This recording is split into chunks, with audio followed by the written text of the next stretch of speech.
Notre prophète, avec quoi est-ce qu'il teignait sa barbe? Avec du kétem, du lin, et donc un mélange de henné et de lin, de manière naturelle, et donc ses cheveux et sa barbe étaient toutes noires. Et lorsqu'il a été rappelé auprès de Dieu, ses cheveux étaient tout noirs, et sa barbe également était toute noire.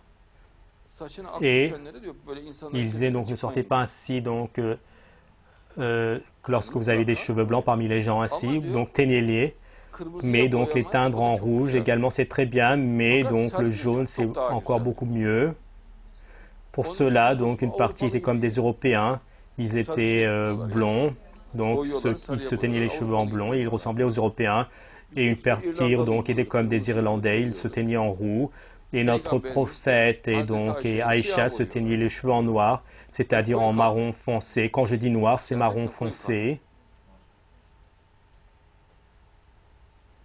Et s'il y a donc quelque chose qui manque, dis-le que je t'explique encore. Et donc se teindre les cheveux et la barbe est une sunna, tradition pour les hommes et les femmes. Et les femmes, le fait qu'elles se mettent du halouk, c'était un conseil spécial donc sur leurs joues du rouge. Et elles également donc se teignaient également les lèvres à l'époque. Et donc c'est une sunna, une tradition de se teindre les mains, également les ongles. Et celles qui se teignaient pas, donc notre prophète disait quel type de main est-ce? Une main comme un homme, est-ce qu'il pourrait y avoir une telle main? Donc il dit va teindre tes mains. Mais ses amis, ses fanatiques, dans le fanatisme, leurs yeux sont fermés. Et si notre prophète venait aujourd'hui, Dieu et les savants, ils essaieraient de l'attaquer.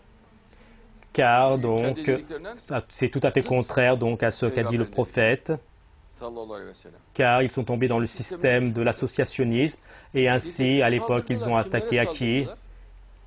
Et donc, ils ont attaqué donc à la mosquée d'Hira, et ils ont vu donc que c'est à part de leur système d'associationnisme, et notre prophète était très moderne, et ils ont dit, nous on a établi une mosquée ici, et les femmes ne viennent pas dans cette mosquée, il n'y a pas de femmes. Mais donc à l'autre mosquée, les femmes viennent. Et ici, venez ici, c'est une mosquée de pieux, sans femmes. Et Dieu a révélé donc un verset, il a dévasté donc cette mosquée d'Hira. Et ils l'ont effacé de la carte. Les compagnons l'ont effacé de la carte. C'était une mosquée pour faire de la discorde, là où les associateurs se réunissaient.